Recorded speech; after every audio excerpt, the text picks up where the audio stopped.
और ये है मिसेस। इनके चैनल पे आप सभी का स्वागत है।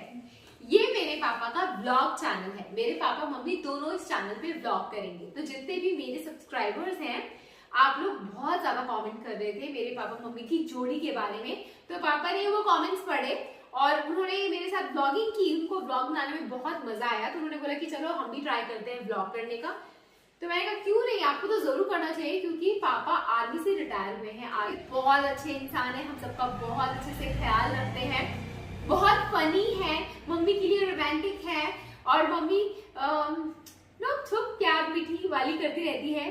और पापा मम्मी की उम्र के व्लॉगर मैंने अभी तक नहीं देखा, कोई होगा तो आई एम रियली सॉरी, मैंने उनको नहीं देखा फिलहाल।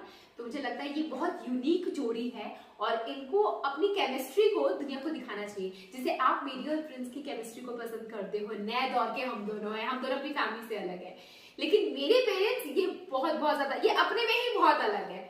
तो ये कैसे अलग है, वो क्यों इतने फनी, एंटरटेनिंग और इंटरेस्टिंग इनकी लाइफ है, ये अगर आप जानना चाहते हो, आर्मी मैन की लाइफ देखना चाहते हो, तो डू सब्सक्राइब। ठीक है, तो अब मेरे पापा स्टार्ट करेंगे ब्लॉगिंग।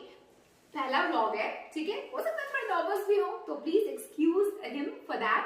तो चलो स्टार्ट करते हैं। तो पापा ब्लॉग अब आपके हाथों। अब ऐसा है कि हम आर्मी में ज्वाइन किए, उस समय हमारी उम्र ये 17-18 साल की उम्र थी। सिकंदराबाद में जाकर के भर्ती हुए, होने के बाद में ये इंडियन आर्मी में 26 साल की नौकरी किया हूँ। आर्मी ज्वाइन किया श्रीनगर गया।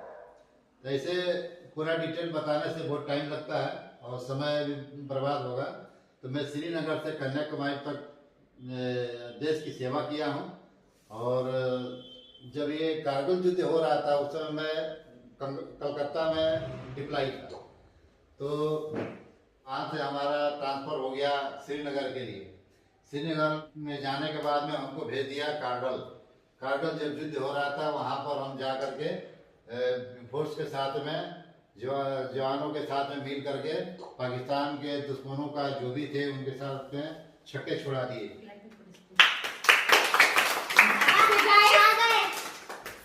कारगिल के युद्ध में मेरे पापा गए थे, मुझे याद है मैं बहुत छोटी थी और हम लोग बहुत डर गए थे कि पापा ऐसे वॉर में गए थे। हम लोग बहुत छोटे थे, पापा कारगिल वॉर में गए थे और सच में उस टाइम दुश्मनों के छक्के छुड़ा दिए थे हमारी इंडियन आर्मी में, और मेरे पापा भी उसमें से एक थे। बताओ ना, आपको डर लगा था आप जब गए थे कारगिल वॉर में? नहीं लगेगा, जब वहाँ पर दुश्मन की जब गोली आती थी, सामने हम लोग खड़े थे, कान से होते हुए गोली बाहर को निकल जाती है। उसी में एक सामने एक हमारा दोस्त था, वो बैंकर में नहीं गया, बैंकर से बाहर ही था, सन से उसके आकर के गोली लगी उसके सीने के ऊपर और धड़ाम से गिर जाता है। गिरने के बाद हमारे ट्रूप के लोग आए और उसको उठाए, स्ट्रेचर पर लोड किए और तुरंत फर्स्ट एड किए। फर्स्ट एड करने के बाद में कॉल किया गया, आज उस समय टेलीफोन वगैरह नहीं था, वायरलेस सेट से कॉल किया गया और गाड़ियाँ वहाँ पर लगी रहती है, गाड़ियाँ ले जाकर उसको डिप्लाई कर दिया। और एयरपोर्ट के वो आते हैं हेलीकॉप्टर से लोड करके नज़दीकी हॉस्पिटल में उसको डिप्लाई किया गया। ये सब उस लड़ाई के दौरान में होता रहता है। अब वो डर देख करके डर तो हमें भी लगा था, लेकिन फिर भी लोगों की जो दुआएं थी, क्योंकि जो भी हमारे भारत के जनता थी वो दुआएं मांगती थी, उनकी दुआएं हम लोगों के साथ थी, तो इसलिए हम लोग बहुत आदमी थे कि बच गए। इसके बाद में फिर वहाँ से नीचे आने के बाद में आप इमोशनल हो गए? हो जाता है ना, क्योंकि वो वार ही वैसा था। वार में जो हम लोग गए थे, रात भर हम लोग को जा करके काम करना पड़ता था, क्योंकि दिन में लेबर वगैरह मिलते नहीं थे, तो हम लोग का पूरा काम करना पड़ता था, लोडिंग अनलोडिंग या फायरिंग जो भी है। इसलिए इस मुसीबत में होते हुए हम लोग वहाँ पर वार जीते हैं। कितनी मुश्किलों से हमारे देश के सिपाहियों ने जंग जीती है और हम सिविलियंस को कुछ आइडिया भी नहीं होता है कि वो लोग क्या क्या सह रहे होते हैं। पापा कारगिल युद्ध के बारे में बता रहे थे और मैं यहाँ से देख रही हूँ, उनकी आंखें भर आई, वो बस रोने को हो गए। मैं समझ सकती हूँ, वो दिल दहला देने वाला सिचुएशन ऐसा होता ही है। ये एक छोटा सा कारगिल का किस्सा आपको पापा ने बताया, एक सैनिक की जबानी।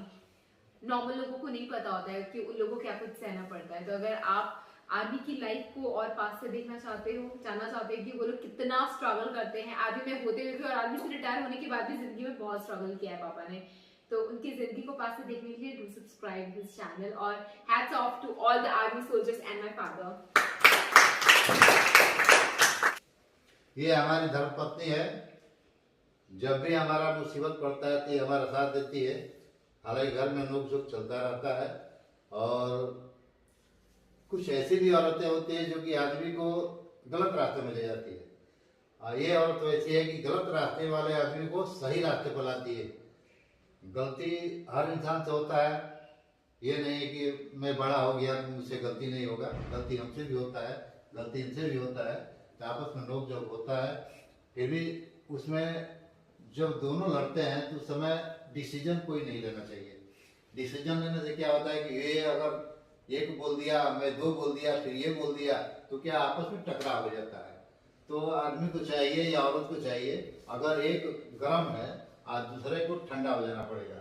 यानी ये बोल रहे तो आप चुप हो जाइए, या मैं बोलता हूँ तो चुप हो जाइए। मेरे टोटल 4 बच्चे हैं, 2 लड़का और 2 लड़की। ये हमारी आशा है, ये ठीक हमारे नकल की है। जैसा मैं काम करता हूँ वैसा ये भी काम करती है। बहुत कम बोलती है, काम कोई भी दे दो वो काम पूरा करके लाती है। वैसे हमारे बड़े लड़के हैं, इनका ये आशीष है, ये आर्मी से बिलोंग करते हैं। जैसे मैं आर्मी के अंदर काम किया हूँ वैसे ही ये आर्मी के अंदर अपना महत्वपूर्ण अपना काम करते हैं, योगदान देते हैं। जो भी इनके सीनियर ऑर्डर देते हैं उस ऑर्डर का फॉलो करते हैं। घर का भी काम करते हैं। घर में इनकी वाइफ बैठी हुई है, का नाम पम्मी है, और इनके 2 बच्चे हैं, आयुषी और ध्रुव। ये भी इनके नकल पर ही गए हैं ये, लेकिन बच्चे हैं, शरारती हैं, नोक झोंक करते रहते हैं। आपस में बहन भाई का थोड़ा बहुत नोक झोंक चलता रहता है। एक चीज मैं ऐड करना चाहूंगी, दीदी आज्ञाकारी है, सुशील है, भैया इस घर का हीरा है। सच्ची कह रही, मेरा भाई हीरा है, पापा की हर बात मानता है, हर किसी के बारे में सोचता है और एक अच्छा सच्चा दिल का इंसान। तीसरा नंबर पर हमारी चैती रेखा, इसको आप लोग सभी जानते होंगे, बी नेचुरल के नाम से फेमस हुई है। ये रात दिन मेहनत करके, इसको कोई गाइडेंस नहीं दिया है, लेकिन गाइडेंस देने वाले, पढ़ाने लिखाने वाले तो मैं हूँ। गाइडेंस देने वाला हमारा लड़का आशीष है। इस टीचिंग के साथ इसने आर्ट के भी इसने क्लासेस ज्वाइन किए थे, डांस की भी किए थे और इंग्लिश कोचिंग भी की थी, और इसकी एचसीएल कंपनी में इसकी जॉब भी प्लस ये सब चीज में अच्छी है, सिंगिंग, डांसिंग, और ये इन्होंने पेंटिंग भी बना रखा है, बहुत सी प्यारी पेंटिंग में दिखाऊंगी आप लोगों को, हर चीज में अव्वल है। तो मतलब जैसे बोलते हैं ना कि सब जो खाना बनाने में अव्वल है। भाई का नंबर नहीं आ रहा, लगा दो इसका भी नंबर, सबसे बाल खींच रहा है मेरे। और इसके बाद में चौथा नंबर पे है घर का छोटा बेटा, सबका प्यारा, मम्मी का प्यारा दुलारा मेरा भी, मम्मी। मेरा भी प्यारा है, मेरा प्यारा भाई है। सबका छोटा वही भाई है, प्यारा है। और वो अभी पढ़ाई करने के बाद में जॉब मिला हुआ है, सॉफ्टवेयर इंजीनियर का है। पढ़ाई लिखाई कंप्यूटर में ही जॉब में और टिक टिक करने में, टिक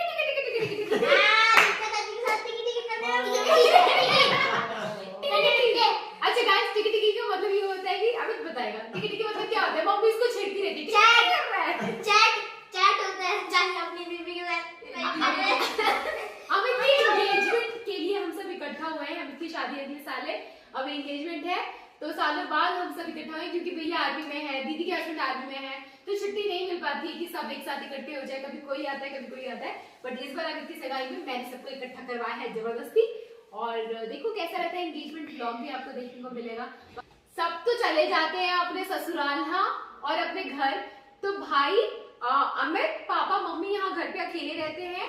तो अमित किचन के कामों में मम्मी की हेल्प करता है, साफ सफाई में मम्मी की हेल्प करता है, जॉब भी करता है, तो बहुत ही अच्छा बेटा है ये। ऐसा पति सबको मिले जो अभी में होने वाली छोटी दुल्हन को मम्मी मिलने वाला है। रोज पैर दबा के रोज पैर दबा के सोता है, ये तो प्लस पॉइंट है, इसके लिए क्लैपिंग अमित के लिए। मम्मी को कुछ नहीं चाहिए, मम्मी को चाहिए मम्मी के बस कोई पैर दबा दे, वो मम्मी के लिए हीरो नंबर 1 है। चाचू अपने फैमिली 2 शब्द बोल दो। हाँ चल बोल ले चल। अब लेकिन इसके मुंह में जुबान नहीं है, ये ज्यादा बोलता नहीं है, नहीं चबाता रहता है मुंह में। कौन बोला जाए, कौन बोला आटा को बोलते हैं।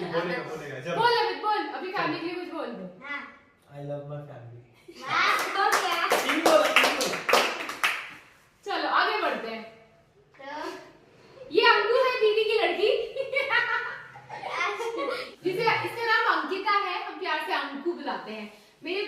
लोग कहते हैं अंकु कौन है, अंकु कौन है, ये दोनों बहनें हैं, ऐसा देख के लगता है, ऐसा लोग कहते हैं। जब ये दुकानों पे जाते हैं ना तो लोग कहते हैं दीदी को कि अरे अपनी बहन के लिए कुछ पसंद करवा दो, बट लोगों ये बहनें नहीं है, ये माँ है और ये बेटी है। और वो उसका छोटा भाई है आयुष, दीदी का छोटा लड़का है। हाय गाइस बोलो, हाय गाइस बोलो, आयुष बोलो हाय गाइस। हाँ, और ये दोनों तो मिल चुके हैं, ये मेरी प्यारी बेटी आयुष और मेरा प्यारा बेटा अरे यार इनके नाम बहुत कंफ्यूजिंग थे। आयुषी एंड ध्रुव, ये हमारी हैप्पी फैमिली। देखो सबकी फैमिली में हैप्पी चीजें नहीं होती, कहीं अप्स एंड डाउन्स आते रहते हैं, पर जैसे भी रहते हैं हम एक साथ हैं, हम खुश हैं, एक दूसरे को बहुत दिल से चाहते हैं, पसंद करते हैं, मुश्किल आती है तो एक दूसरे की हेल्प करते हैं, और पापा से हम सब बहुत प्यार करते हैं। साथ में छोटे तो भाई आप भी भी सीख रहे हैं। मेरे पापा को होता ही प्यार दीजिए, क्योंकि ब्लॉग की जिम्मेदारी पापा ने उठाई है। मम्मी तो सपोर्ट नहीं करती ब्लॉग में, क्योंकि मम्मी अपने दोस्तों में लगी रहती है, और मम्मी का बस यही रहता है, एक रोग है मम्मी को, क्या कहेंगे लोग, बस यही सोचती है, क्या कहेंगे लोग, ब्लॉगिंग करेंगे, क्या कहेंगे लोग। उसकी दवा गाइस कोई दवा है तो बता दो, क्योंकि मम्मी सपोर्ट दवा नहीं है करती ना, पापा को दवा ब्लॉग है। करने में। क्या दवा है? ब्लॉगिंग दवा है। आप करोगे ना ब्लॉगिंग? यस यस, आप लोगों का प्यार रहेगा और सहयोग रहेगा तो हर चीज काम संभव है, करूंगा। तो we hope you like this video, और इस वीडियो को कमेंट भी करना, शेयर भी करना और लाइक बटन भी दबाना, और इस बार कोशिश करना कि 10,000 लाइक्स हैं, इतना ज्यादा लाइक दबाओ कि लाइक बटन टूट जाए। सब्सक्राइब भी करना और बेल घंटी को जरूर दबाना, और ऐसी तेज बजाना कि बहुत दूर तक आवाज आए। अमित बोलता नहीं है, पर जब बोलता है तो बहुत मस्त बोलता है। तब तक के लिए बाय।